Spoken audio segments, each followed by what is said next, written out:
this panel, as was mentioned just now, is on AI, cybersecurity, and strategic competition in the Indo-Pacific, obviously focusing on the Japan-U.S. alliance/cooperation/relationships, but really trying to broaden out a bit as well to the whole region.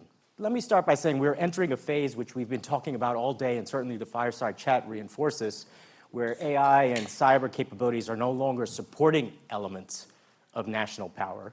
They're becoming foundational to deterrence, conflict, economic vitality, social cohesion, and governance itself.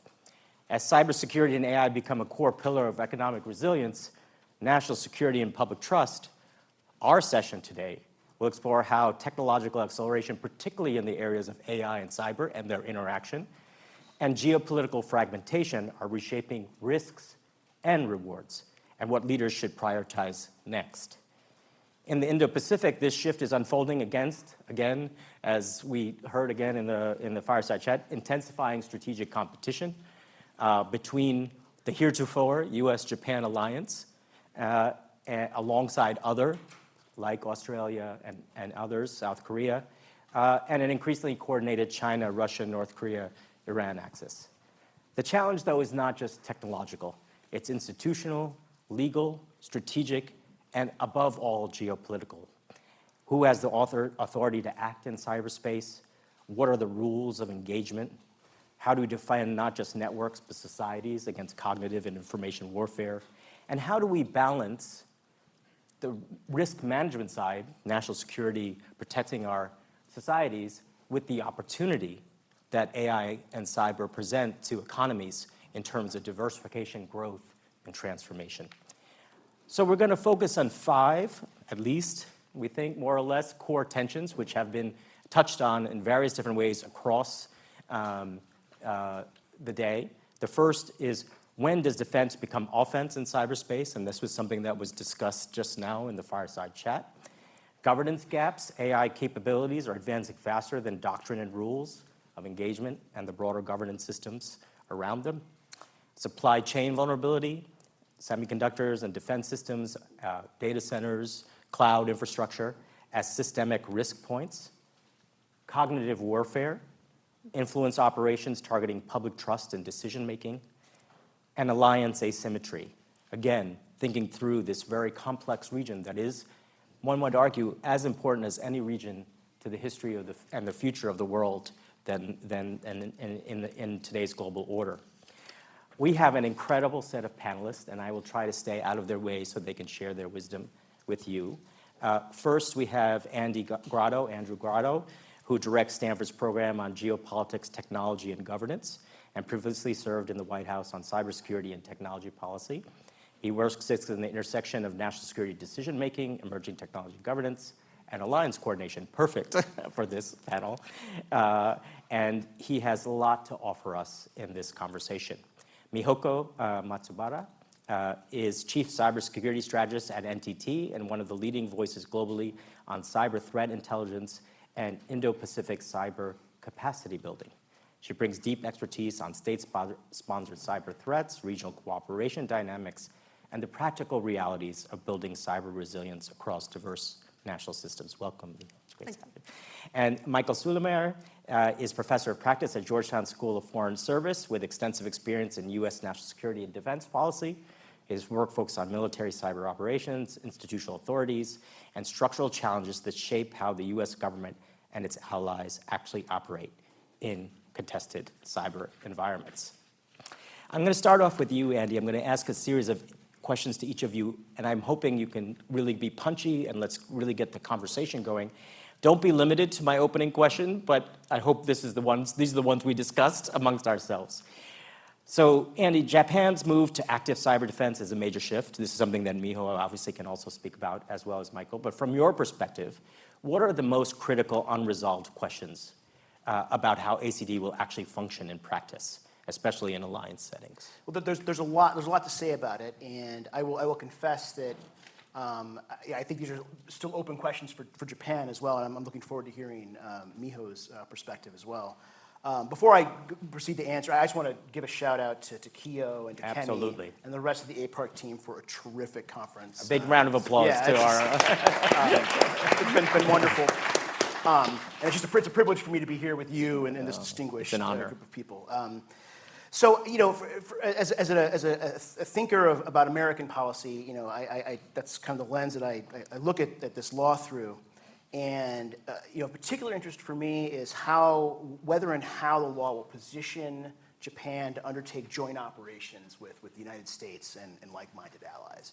Joint operations for both intelligence collection, but also effects-generating operations. Not just reaching out and touching computers to take information from them for intelligence gain, but potentially manipulating those machines or causing them to malfunction, as the case may be. Miho, do you want to answer the same question? And if you could also start talking about, we see, as we heard from you in our conversations, overlapping cyber capacity building efforts by multiple actors.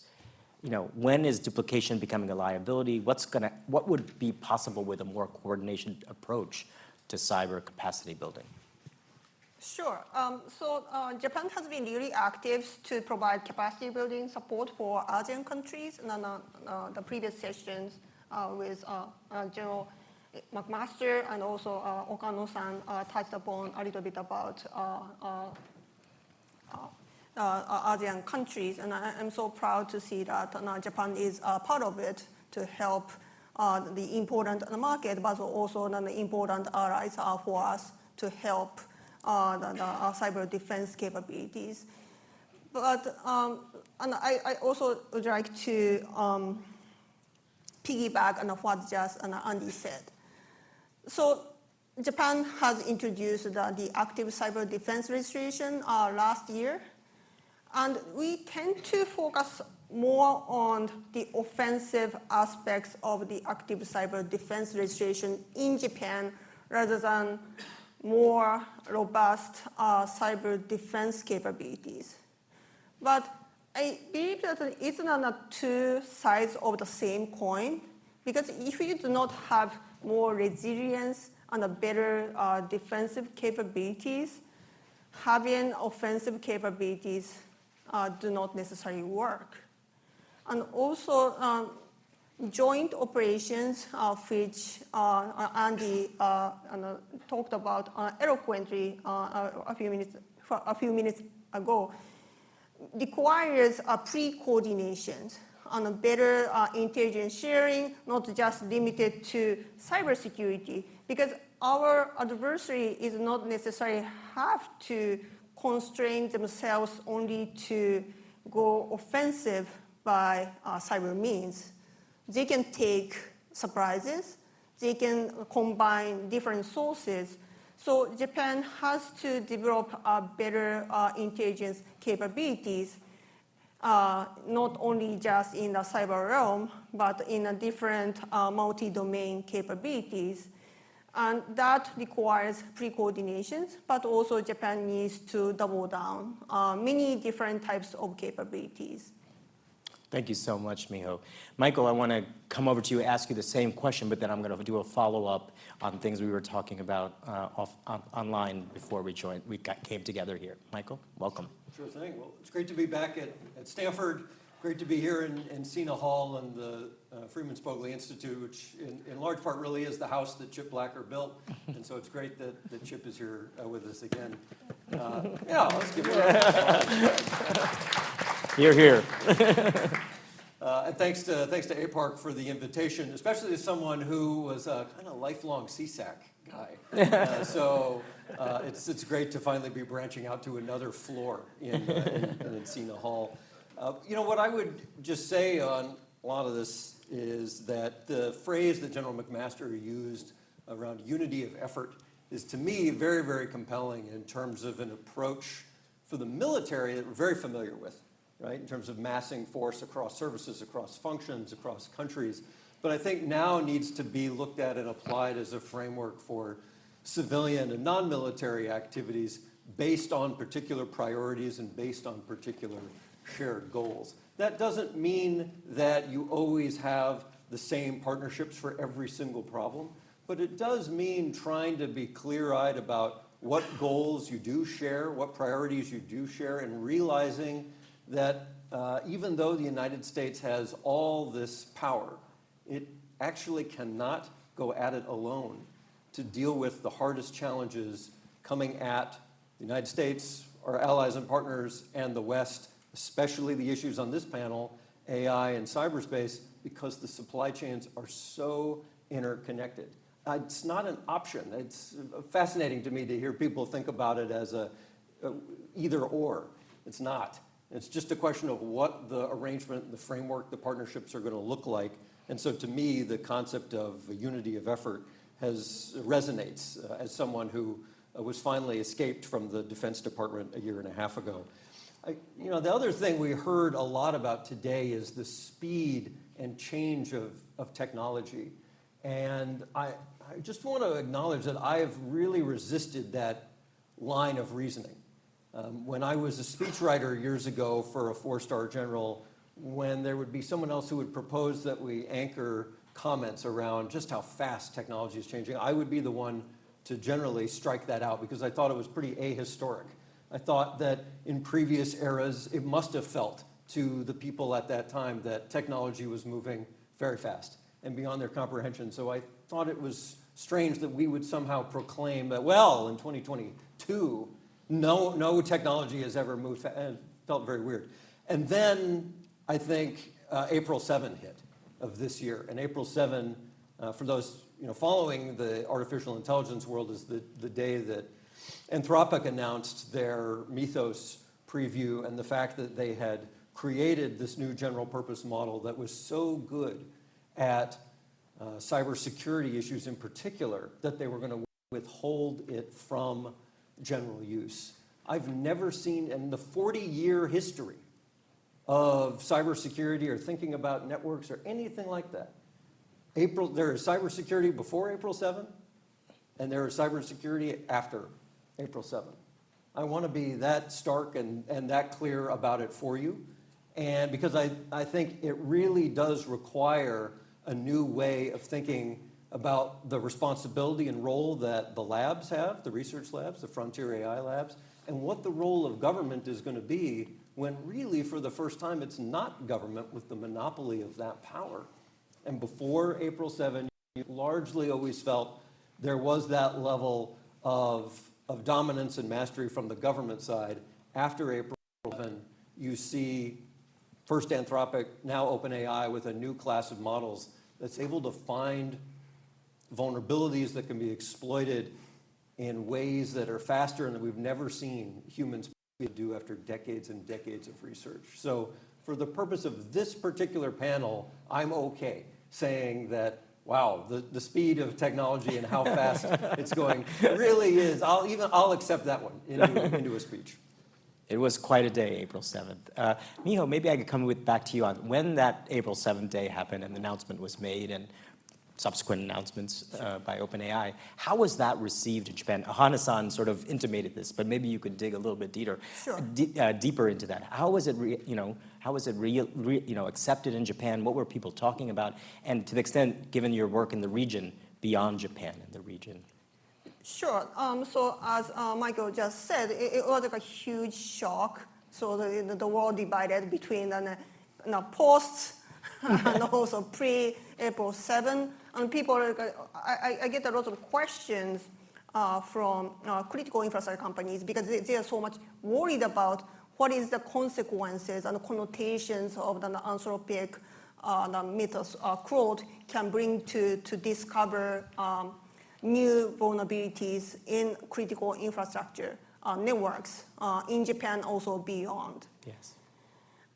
And also, I'm encouraged to see that our Finance Minister Katayama quickly convened the CEOs of Japanese major banks and also other financial institutions to have discussions, not just limited to Anthropic Mythos code, but also how AI can change the world of cyber defenses and cyber security. And the Ministry of Finance is launching AI-related consortiums to discuss AI and cybersecurity.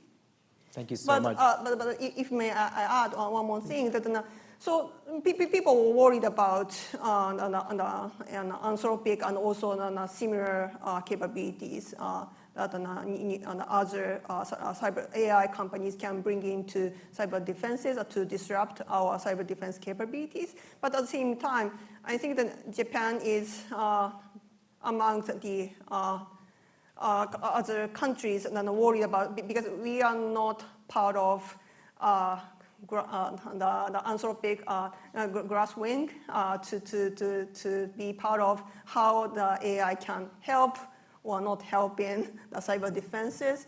So we don't have access to that kind of capability. So at the same time, we are worried, but at the same time, we are, how can we help? Because we have no visibility into that. Absolutely. Andy, I want to come over to you and have you jump in on April 7th, this pivotal moment in certainly technological history, if not global history. But also, just to remind everyone that we expect in the next 6 months, year, 2 years for Anthropic to do an IPO, to be publicly traded. And that the question really becomes, what would have been the decision calculus for leadership at Anthropic or other AI companies when they're publicly traded as opposed to still privately held?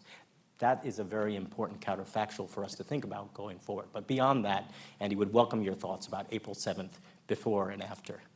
There's a lot to say, but I'll be brief. No, please, expound, because I think everybody's fascinated by this particular critical issue. I'll offer 2 points. One is, it's obviously a problem that Project Glasswing is limited. You can appreciate the governance challenge that this presents to Anthropic, right? Wanting to be inclusive, but also understanding the power of the model and the risk of misuse should it fall into the wrong hands. And the more you share it, right, the more that risk of misuse from falling in the wrong hands goes up.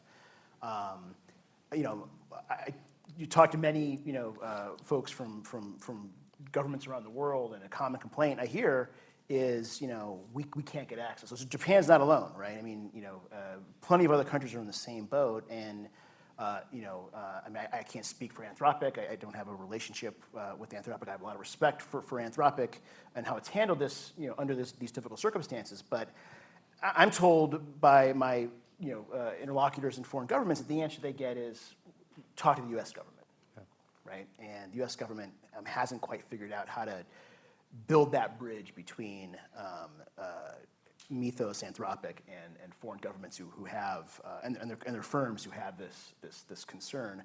And Anthropic, I think, is worried about export controls, and doesn't want to be on the hook for responsibility of the model going overseas. Slightly, same general topic, slightly different direction. One of the questions that comes up a lot is, how does something like Mythos affect the so-called offense-defense balance? Right? So there's this perception now that in cyberspace the initiative favors the attacker.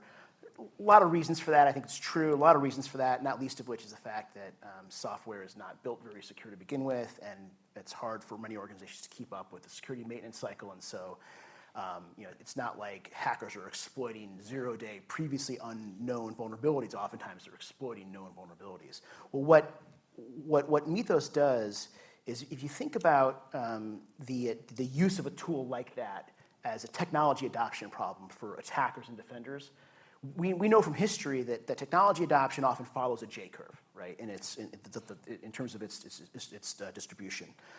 There's an initial decline on return on investment as organizations invest in things like building expertise in how to use it. There may be complementary capabilities that aren't available yet, but in general, there's a drop in productivity, and then a sharp increase as things really start to come together.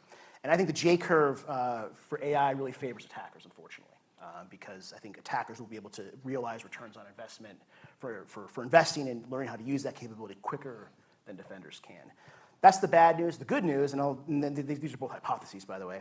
The good news is that I think over the long run, there's a chance that Mythos really does, capabilities like it really do change the equation for the offensive-defensive balance in favor of defenders, because once defenders are able to use this capability and have the sort of the full weight and power of a frontier model behind them, that is an advantage that attackers often won't have unless they're nation states. So, some room for optimism, but I offer that as a hypothesis. Time will tell. So building on this, it seems, going back to your point, Michael, that maybe for the first time, at least from your perspective, we can really say technology is at rapid speeds. But it sounds also that what we're saying is it's also the privatization of that and the private power over that technology, which the combination of speed and private power makes this incredibly complicated. Is that fair to say, Michael? I think it does, and I think it's a very fair way to put it. I think on the offense-defense balance part, my biggest concern, and this was even before Mythos and not really limited to Anthropic, but more broadly about technology adoption of a general purpose technology like artificial intelligence by the U.S. national security community, is that we're having a very difficult time getting over institutional barriers. It's not a technology problem. Yeah. You could just, with a pen, sign a document and adopt AI. The technology is fine, but it's so much easier to adopt AI if you're on offense or exploitation and run it and use it in your workflow, use it to generate capabilities. If you're on defense, do you know how many lawyers there are that have to approve? Do you know how many authorizations to operate on different networks you have to get? The bureaucracy of running and defending an actual series of government networks, managing government data. If we're going to see the offense-defense balance in any way keep parity, we're going to have a different kind of debate about autonomy, not on the offense side, but on the defense side. How much autonomy are we comfortable giving to a privately developed agent by OpenAI, by Google, by Anthropic, whomever, to run on a sensitive network and not to prompt the Department of Defense CIO that someone's using Victor Chaw's email and what would you like to do about it, but to actually let the machine cut Victor Chaw off from the network for a while until we can get a hold of him and sort it out. We're not really having that level of autonomy debate. We're focused elsewhere about autonomy in terms of offense, which is good and right. But when we're talking about the offense-defense balance, defense doesn't even have a shot unless we start working through how fast and how much we're willing to empower defense with autonomy, or else I'm very nervous that it's just going to be the offense and the exploiters who are going to use the technology. Can I just have you dig deeper one more step, Michael? You sort of intimated, but just for the audience, what do you see as the major structural barriers in the U.S. system in terms of authorities, the authorizing environment, going a bit deeper in terms of defensive capabilities? Like, where are the veto points? Where are the barriers? Where are the places that have to be transformed? We largely treat government and military networks like business systems. Like you were enterprise IT managing accounting. We don't generally treat them as an operational domain where conflict or competition plays out. Those parts of national security where U.S. Cyber Command is able to give an order to cut different parts of our organization off the internet, that's an operational commander making a decision, not saying, pretty please, will you patch a system, update this, change your, cut those MAC addresses off. That's an operational environment. We need to change from an enterprise business system approach of looking at governing national security like enterprise IT and more towards an operational domain where commanders have to be allowed to cut folks off from the network and fight on that network, just like we would any other part of a domain for a conflict.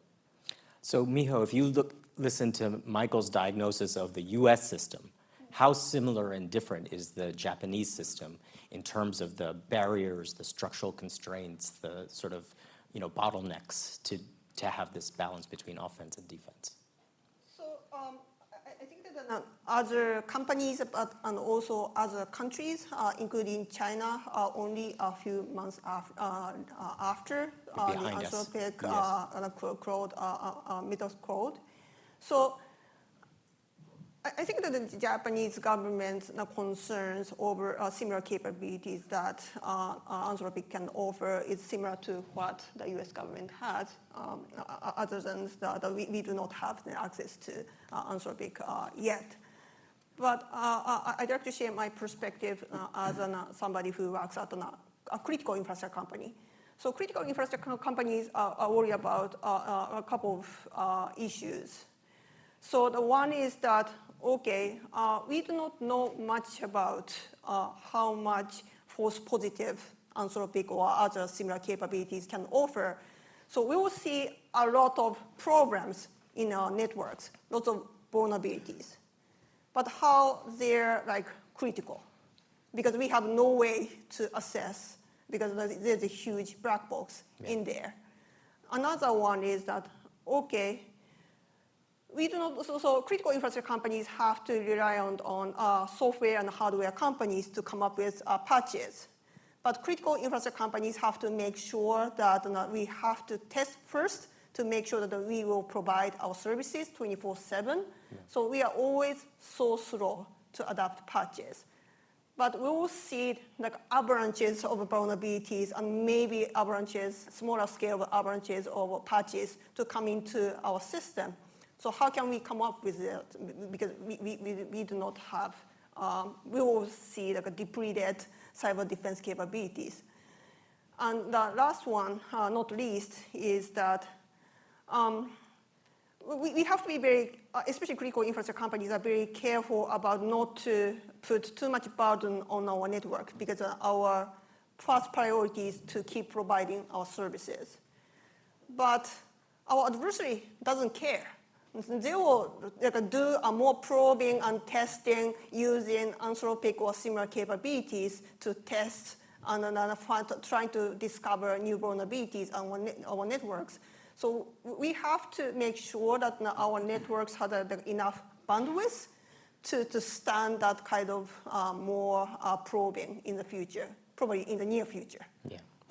And you want to pick up on this thread of topics, anything you want to add? I wanted to also ask you about, and then come back to the panelists, basically, if both the US and Japan, let alone others like China and many others, expand preemptive cyber capabilities, as we've been talking about, that's kind of the first move. Defense comes later for a whole host of reasons. How do we avoid inadvertent escalation and the kinds of potential catastrophic results that could happen? So I think the unsatisfying answer is it really depends on the nature of the preemptive operation and the sort of the threat circumstances at that particular point in time. And so, so I will say when I worked in government, I left the National Security Council in spring of 2017, and had spent the previous 6 years before that working on cyber issues, and the level of sensitivity surrounding offensive operations, even when I left government in 2017, was very high, and driven in part by a sense that cyber operations were escalatory. And for the United States in particular, right, we are more reliant on digital infrastructure than really any country on the planet. And so there's that old saying, those who live in glass houses shouldn't throw stones. If we get into a tit for tat, cyber exchange with an adversary, we may end up worse off than them because we're more exposed. And I've come to think that logic was flawed.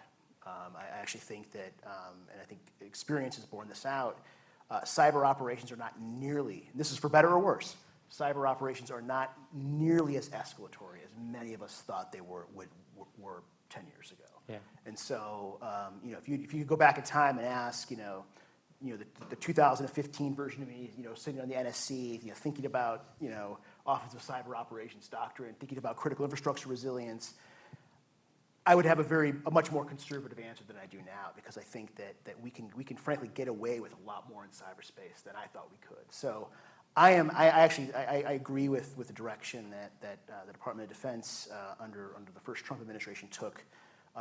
Sort of the defend forward, the persistent engagement doctrine, the idea that you can't just rely on defense within your own perimeter to achieve resilience. You may have to go out and actually interfere with the enemy's infrastructure, mix it up with them in cyberspace to maybe also learn more about their capabilities.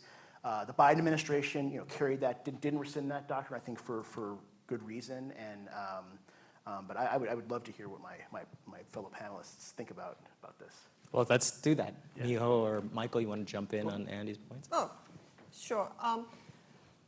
So after we saw the campaign by the Americans and the Israelis against Iran, well, I had expected that we will see the spike of cyber attacks in the world, especially stemming out of the Middle East. Yes.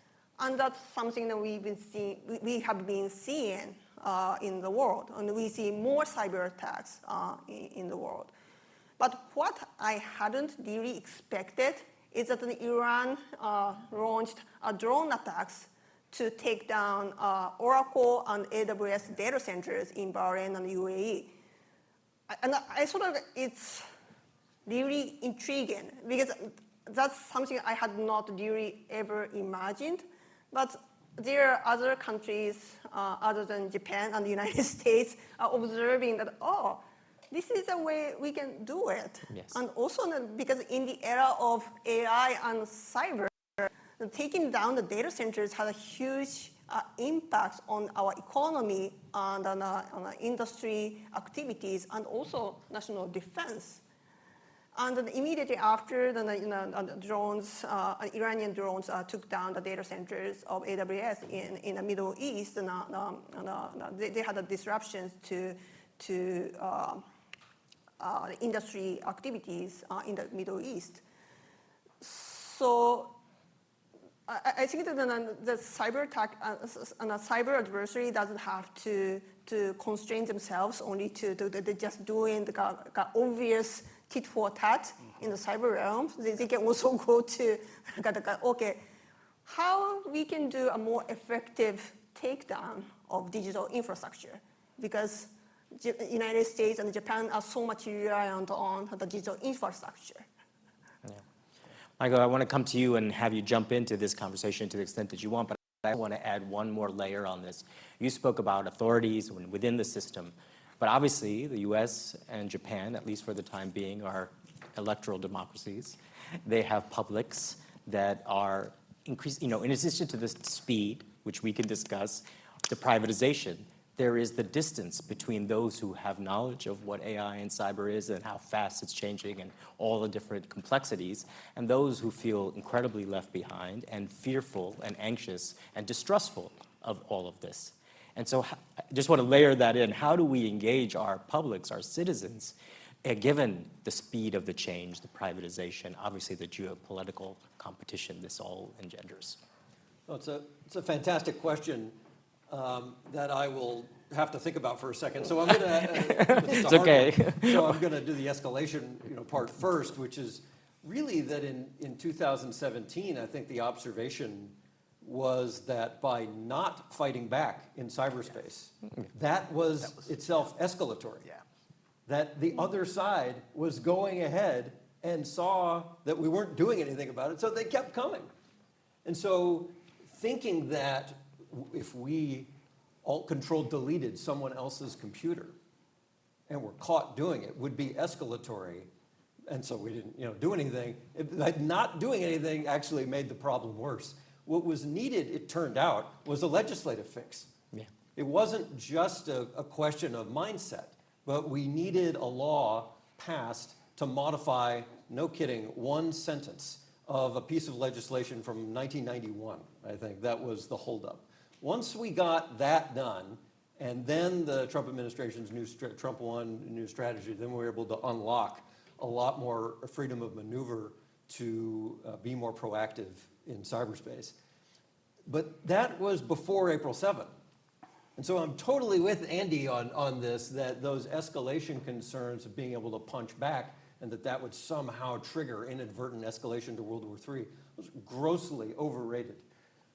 Post April 7, we're in a race. Yeah. I think at least for me, the best way to describe the next year And the race is that there are at some point in a year, maybe 18 months, there's going to be an open source model, not a closed source model, that's going to be as powerful or maybe a close Chinese to model. Powerful.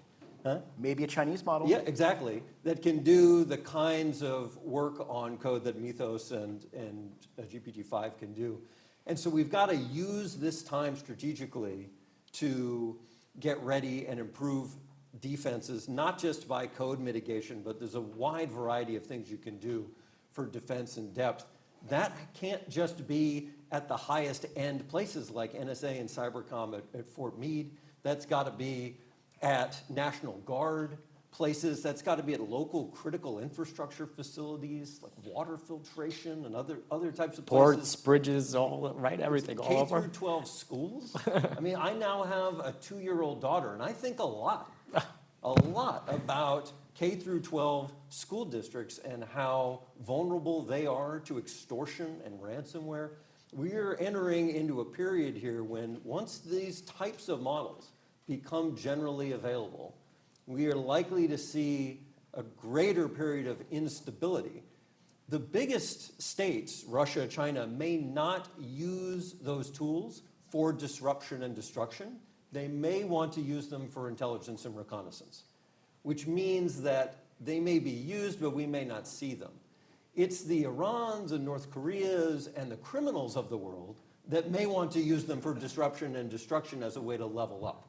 Yeah. That's the danger zone that we are sort of walking into every month that goes forward, that we don't have the unity of effort, both public and private, and U.S. with closest allies and partners.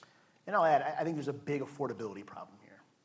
I worry, I mentioned when I kind of first laid out these hypotheses that over time, that there's reason for hope that these models may improve defense. But coming back to the J-curve analogy, the J-curve metaphor, I mean, wealthier organizations that can sustain investment over time in the capabilities, the expertise, they're in a much stronger position to flatten that J-curve than the K through 12 school or that rural water utility that operates on like razor thin, if non-existent margins. And so, I think a question that this may be unique in the United States because so much of our critical infrastructure is owned and operated by the private sector. I'd love to hear Miho's perspective on this from a Japanese perspective.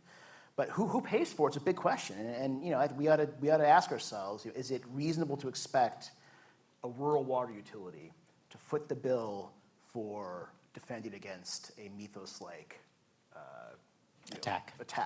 And I'm not so sure.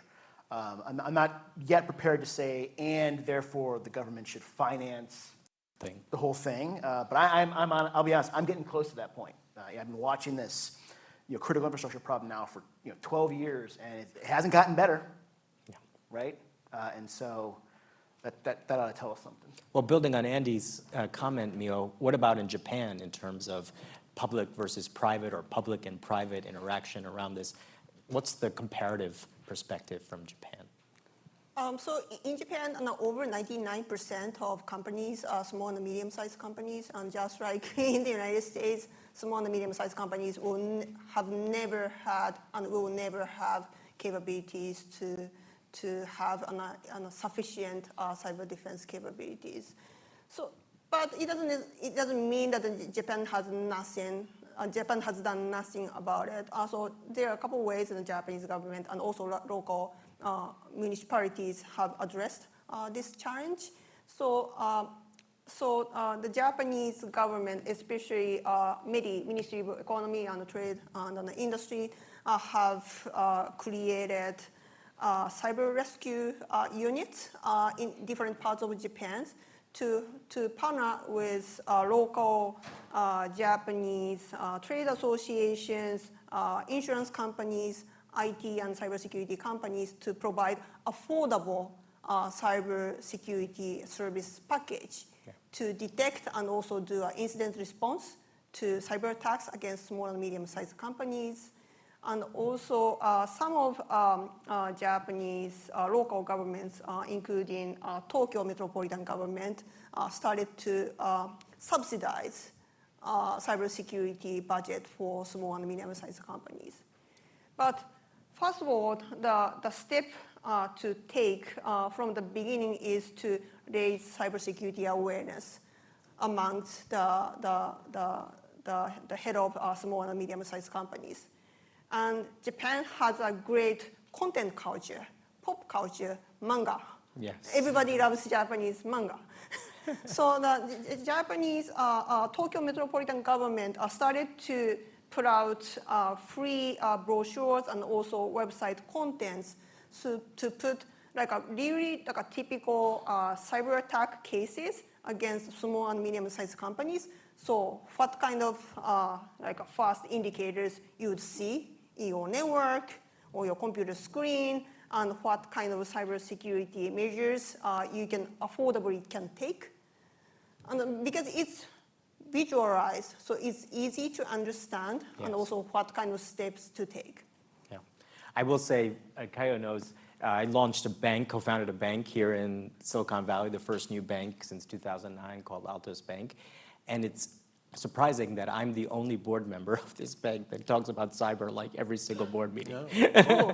But it's not it's not an easy conversation to have, because even very smart, many banking professionals, finance professionals, other folks, college educated and beyond, really don't have a sense of the depth and the breadth of the risks that even a brand new de novo bank would have. Let me just say, it goes further than that. It goes to your point, Michael, in some sense. Think about the federal government, think about state governments. Mm-hmm.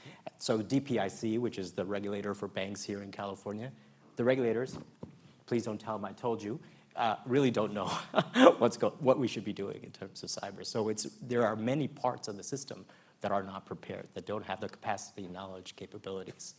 But Michael, I do want to come back to my previous question, now that you have a minute to think about it, and Miho and Andy as well, which is about the public and citizens, because we're not in China. We're not in North Korea, we're not in Iran, we're not in Russia, we're in the United States, we're in Japan, and many of the countries in the Indo-Pacific region have more or less, active citizenry that can voice and are concerned. How do we engage them, given the speed, the depth, the privatization, all the things, the complexities, the risks that we've been talking about? Michael, maybe first. Yeah, I think there's an element to transparency in use that is really helpful. Stories matter more than technical blog posts, in a lot of ways, if that's the goal. Yeah. I think if you are a technical person writing for another technical audience or your tech pal buddies, then the technical blog post is essential. But to what you're asking about, stories and narrative is really the opportunity. And that's not generally an area where we've seen the focus on messaging yet. I think some of the companies have put on their websites different use cases and different ways that different companies have used it, but what I'd like to see more of is examples of how state governments, for example, have used artificial intelligence to streamline the provision of checks back to their citizen, whatever services of all kinds. Exactly. Right? Yeah. Cut DMV lines down, but whatever it's these kinds of stories that I think will help to explain additional about what's happening. You're never going to really defeat or silence the conspiracy stuff, but you can't fight something with nothing. Mm-hmm. And so that's I think an area where the partnership with state and local type of governments is essential. The big question is, what is the role of federal government going to be? You saw the New York Times just an hour ago had a breaking news story that the government's thinking about federal government's thinking about a much more heavy-handed role in regulating the rollout of new models, which seems at various times at odds with different other strains of thought it's a 180-degree shift. Let's call it for what it is. It would be a 180-degree shift from where they were this time last year. Yeah. So it's a variable in terms of what the federal level is thinking about and what the cues are for states and local entities to work through. As that's all happening, I'm still a believer that there's enough goodwill and enough resourcing available at the frontier labs. There's a lot they can do.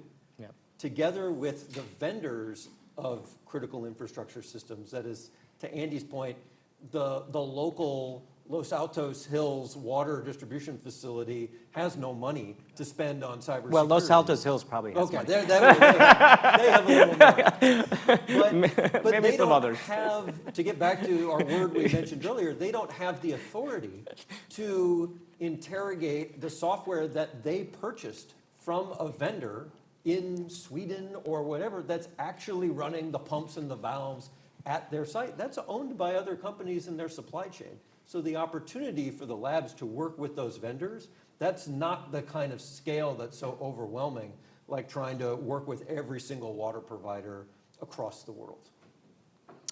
Miho, you spoke a lot about, just building on to Michael's points about small and medium-sized businesses, 99% in Japan, that context. But what about ordinary citizens? Obviously, there's a vector that goes from the small and medium-sized businesses to broader citizenry. But how does the Japanese government, Japanese society, both receive and engage in this debate, given its speed and intensity?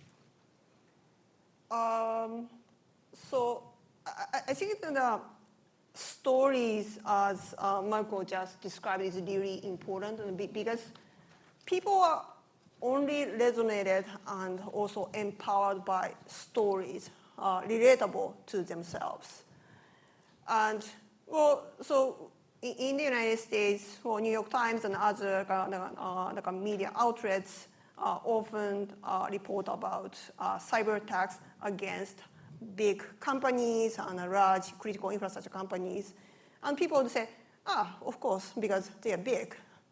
So the juicy targets to go after. Yeah.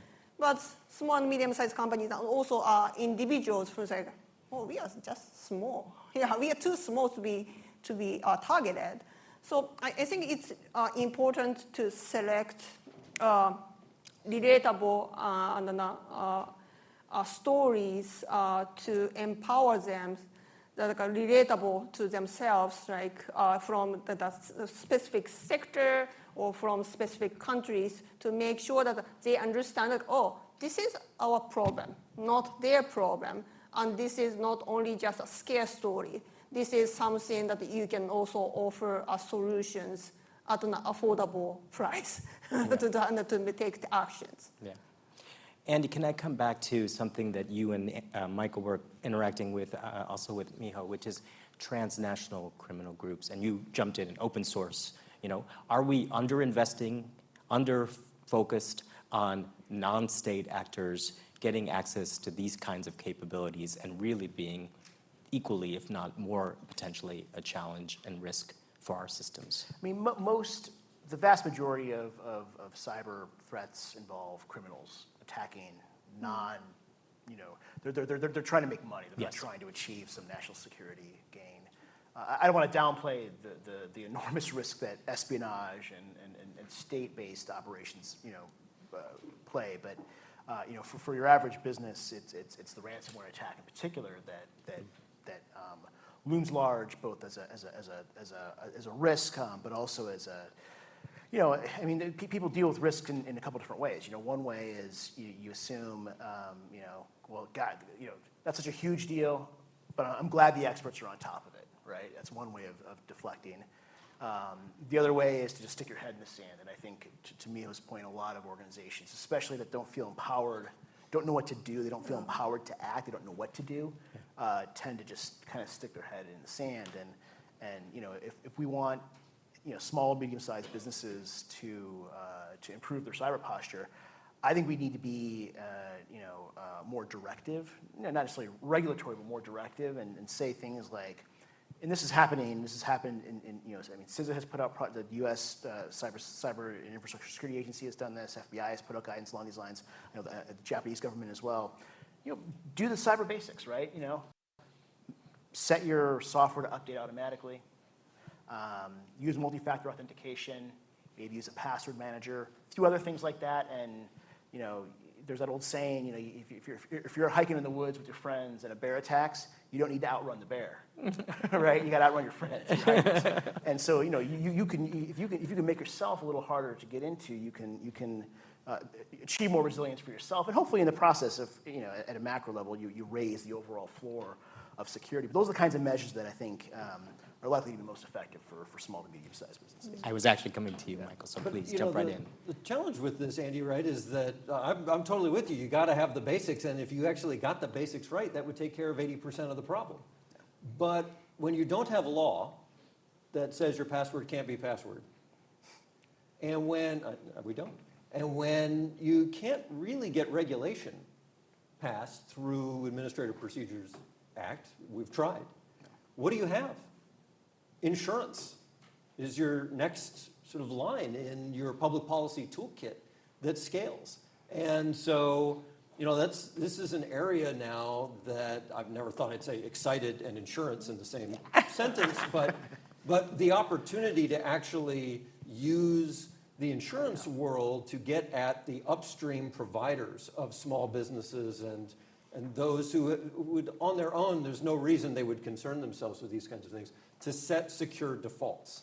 So that it's not really a choice that a user who wouldn't know one way or the other, they're just provided with the secure by default setup. Yeah. If they want to then take on more danger by turning off the automatic update, whatever that is, then they should be warned about doing that. But we should not be in a situation, and I think we can use insurance now to help, it's kind of the next line in the toolkit, to promote those secure defaults from those upstream providers across the user base. Small businesses, 99% of businesses here too, would benefit from that. So we're going to be moving to questions from the audience very soon. I'm going to ask two last ones. You can pick either one or both to comment on. The first one goes back to what you were saying, Michael. I also think Miho and Andy as well about supply chain and systemic risk. Let me make a very provocative statement. If semiconductor supply chains are compromised, we are facing a single point of failure risk for national security systems. True, false, what do we think about that, and so forth, but you could broaden on the supply chain side. The second one goes back to the question I asked during the fireside chat. Let's broaden out from the U.S., Japan, obviously we talked a little bit about China and others, and think about other countries in the region that have less capacity, that are less far along, that are incredibly worried, and so forth. How do we think about the tiers? And again, when I was saying, I want to be very clear, swing states, that was to actually say that they have agency. They don't have to choose which way they can choose which way they swing and how they swing, economically, militarily, and otherwise, socially and culturally. So, these states have agency, but at the same time are far behind the frontier. So either one or both. I'll start with you, Miho. Oh, okay. That I didn't expect. You want? I can give you a moment, and Andy's ready to jump in. I know Andy's ready to jump in. So then I'll take your first question about semiconductor. Chip industry compromisation. So I think it's up to either cyber espionage or cyber disruptions to supply chain. And if the adversary can steal intellectual property information on semiconductors to be able to by launching cyber attacks against somewhere in the line of the supply chain, then it will be problematic to decrease our market competitiveness for our like-minded countries. But it doesn't necessarily stop our capabilities to keep producing important chips. Yeah. Our economic and also national security activities. But what if like a huge cyber disruptions are launched against the supply chain of the chip industry in our allies or like-minded countries? Yeah. That's going to be a huge problem because we already have a short supply of chips. Yes. In the United States and also in Japan. Yes. And if we have a less supplies of chips, that will be like a huge problem. So I think that it's up, again, it's up to either cyber espionage or disruptions, and I would say like cyber disruptions would be like more problematic over cyber espionage. Well, I just want to build on this because, as TSMC moved into Japan, Germany, certainly I was very much involved before I came back to Stanford in Arizona, bringing TSMC to Arizona. That was part of the story of trying to deal with this, which is the regionalization, the sort of globalization of TSMC, but that's just the tip of the iceberg, right? That's just the tip of the iceberg. Michael, I want to come over to you on either one of the questions or anything, frankly, else you want to talk about before we open it up to questions. Well, I just think it's the semiconductor one for me is the critical one, and the export controls are so critical, and they are working. And you can look at results that have been run from CASE, which is the National AI Safety Institute, and seeing the trajectory of power that the AI models have from the US compared to DeepSeek and the ones in areas where we've controlled the chips. It's not parallel tracks. It's working. There was a hearing on Senate Foreign Relations several months ago with 4 witnesses. And I mean, no surprise to anyone in this room, partisan politics is alive and well in Washington, D.C. Export controls are working to make sure that China does not get access to the highest end of those chips. That is hard to find bipartisan topics where both parties really want to come together and work on it. That's one, and that should tell us something, right? That despite everything we see in politics today, that's an area where both parties are able to say, that's really important that we maintain this particular advantage. Only other point I would just note is not what you asked, but since we are at an academic institution, it's really worth thinking about professional development and talent development of those who are graduating and coming out of amazing institutions like this, Georgetown also. But because I think for so long, we've thought about students. I know when I came out of here, the idea of going to the Defense Department or going to the State Department or going to one of the agencies, I mean, that was a dream, right? To be able to go in to national security and public service to try to help. And morale is really rough right now among graduating students who have that same dream, and the option set for them for these couple years at least is a little bit changed. So I think it's incumbent on a lot of us to think about opening that aperture of what it means to contribute to national security by working at a variety of these other companies we've talked about, by getting involved in, say, venture capital and trying to contribute through national security that way, learn about national security that way. The other one, which is not always that popular, especially for civilians though, we think about the elite institutions like the Office of the Secretary of Defense or policy planning at State Department.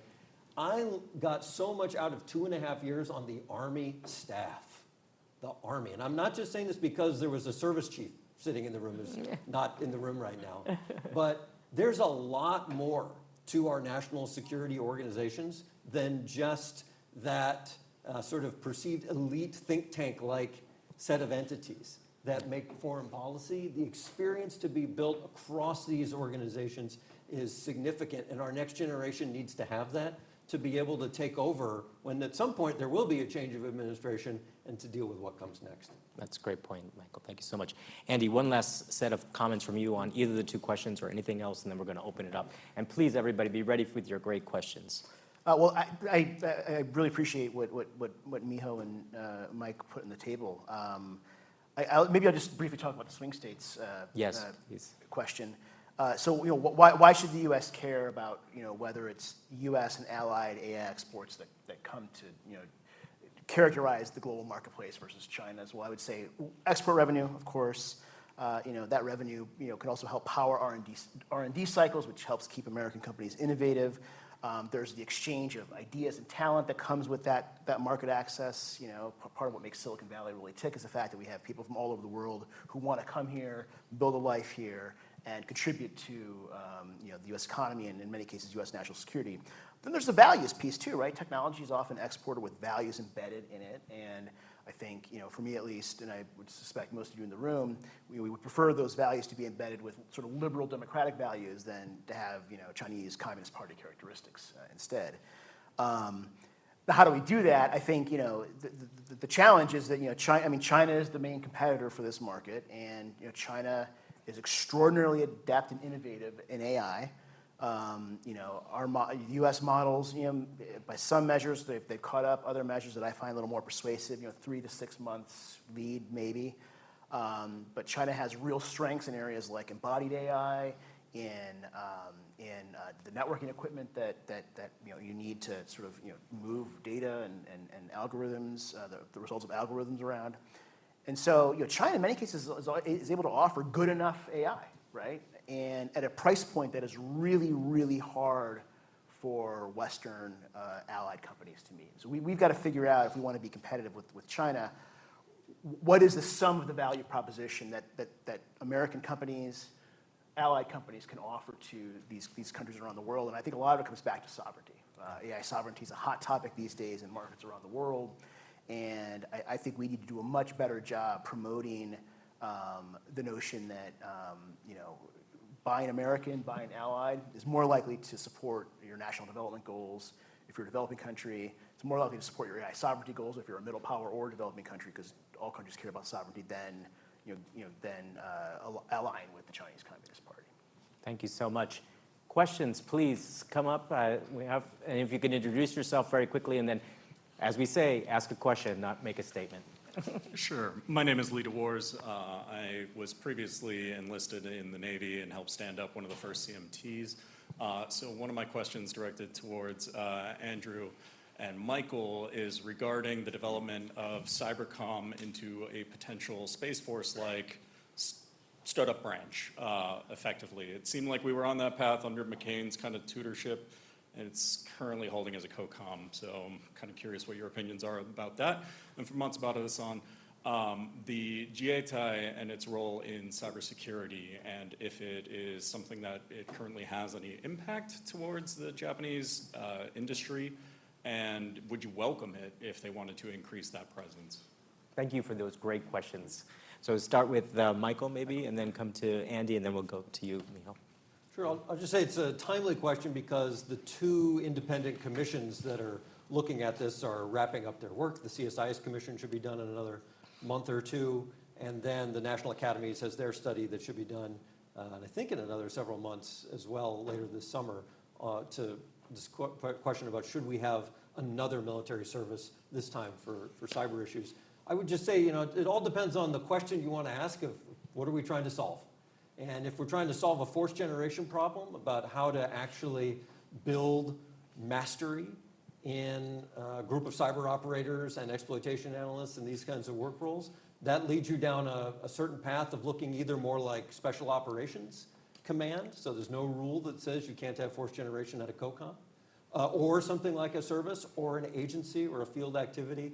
But right now, the current model of having 5/6 different services producing the same kind of human to do the same set of work in cyberspace seems to not be producing the results that we really need to scale. Thanks, Michael. I'm going to go to Andy and then to me. You said it well. You got it? Yeah, okay. Thank you so much, Miho, for the second question. And you could touch on the first one if you want, of course. So thank you for your question. So the active cyber defense legislation that was enacted last year has 3 pillars. The first one is public-private partnerships to support cyber defenses. The second one is the utilizations of telecommunication companies' intelligence.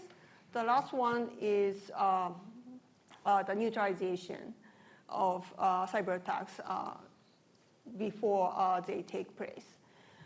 And the third pillar, the neutralization of potential cyber attacks to disrupt Japanese national cybersecurity, national defense, is taken by the Japanese police force and also self-defense forces.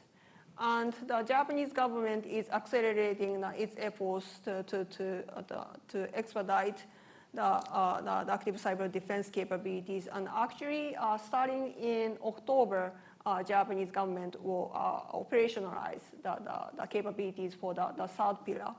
So because this is the first time for the Japanese government to have the national capabilities to address any offensive cyber operations against Japan and especially the Japanese national defenses. So me personally, I think it's a really great step for the Japanese government to take, and I really appreciate the Japanese government to go to that direction, to make sure that we have a better cyber robustness, and also because Japan is only the part of the networks of the bigger global IT and cybersecurity networks, and of which the U.S. and also other allies and like-minded countries are part of. So if Japan has a better cyber defenses, it also contributes to the better cyber defenses for other countries. Thank you so much for your answers. Thank you so much for the questions. Some other questions from the audience, please? Please introduce yourself and ask your question. Thank you very much for the great panel. My name is Sho, and I'm a graduate student in political science studying the tech governance. Maybe this is a question that all four of you might have a different answer, but all countries outside the United States and China have to rely on the AI models or LM models that is created outside their own country. And for the frontier AI labs, like Anthropic OpenAI, by design, priority for the foreign people is lower, at least lower than shareholder if they go public or American people. And assuming an AI company does not have to be accountable to the foreign people, do you have any ideas that how should public regulators or rule makers can do to mitigate with those friction? Maybe tangible example would be, should AI models calculate, when speaking about Taiwan, should they calculate minimizing American sacrifices or global or whole world sacrifices? Thank you so much. Andy, maybe we'll start with you on the question. I mean, I think every country is going to bring to bear a different set of values and priorities when it comes to how they govern AI within their territory. I think there are some certain kind of shared principles that are advisable. Think about this from a risk perspective, right? Not all models are equal in terms of the risk they pose, based in part on the amount of power, the performance they have. So I think for me at least, that's kind of the first principle is to government should take a risk-informed approach, whether that's governance through regulation, through public-private partnerships, whatever the mechanism may be, to let risk really kind of drive their approach to thinking about these governance challenges. Sure. So thank you for your question. So Japan has a few companies that can produce autonomous LLMs. So my company, NTT, has our own LLM called Tsuzumi to offer to the market. And we also have Sakana AI, which is a Japanese startup, and that also provides services to the Japanese self-defense forces. However, I must admit that the Japanese companies do not have the same size of market share compared to American counterparts like OpenAI and also Anthropic. And there are a couple questions that each country outside the United States has to ask ourselves. The first one is, okay, so to start to use any LLMs and AI that was produced and developed outside of our own country, do we have the consistent and sustainable access to that model? And can we also have maintenance and support from that company for the foreseeable future? And another one is, okay, not only to just use that model, but we also have to keep providing our own data to make sure that that model will work in our system and in our country. And can we, so how can we store and also how can we maintain the good data security, which Okano-san addressed during the previous session? So that kind of, I think that these two questions are also very, as important as the model is autonomous or not. Miho. Michael. Nothing further on that one, actually. Okay. Nothing. Thank you very much for the question. I'm going to ask one last question, and it's totally unfair, but it's fun, which is I'm giving you each of a magic wand, and you can change one thing in our current system, whether that's in the US, Japan, more generally. What would that be to move progress forward? I have an easy answer. If I could wave a magic wand, it would be for vendors of IT and their customers to internalize the costs of their risk decisions. Solve external. A lot of problems in cyber or externalities problems. Basically internalize. Internalize the costs. Miho, you have a magic wand. I have a magic wand. You have a magic wand. I really appreciate your interest and the organizers' interest in cybersecurity and AI to have this fantastic panel and also this wonderful conference here. But I think the part of the reason is because we started to see more reports on news reports about cyber attacks. But we tend to criticize victims more than adversary. I think it's wrong. I know that cyber defenders have problems, yes. A lot of problems, because we have vulnerabilities left behind. But I think that we should not overly criticize ourselves, but we should also because the problems are created by the adversary. Yes. So how can we blame address the that survivors. Yes. Thank you so much. A magic wand for you, Michael. I won't say insurance, but it's very sexy these days, insurance, for all sorts of reasons. Apparently. I do think it would be less about creating something new and probably more on making sure something that should exist, still exists, and continue to exist, which is a nonpartisan military. And the importance of keeping politics out of the military strikes me as so absolutely fundamental and core, no matter your views on so many of the other issues that we've talked about here. The military will be adopting these technologies one way or the other. It'll be for offense, for defense, one way or the other. There needs to be nonpartisan military and appropriate civilian control and oversight of that military. I believe that in large part a lot of that still exists at a lot of levels, but we can never forget the centrality and importance of that principle and not let up on making sure it's maintained. Well, first of all, thank you. Can we round of applause for these incredible experts with their wisdom and perspective.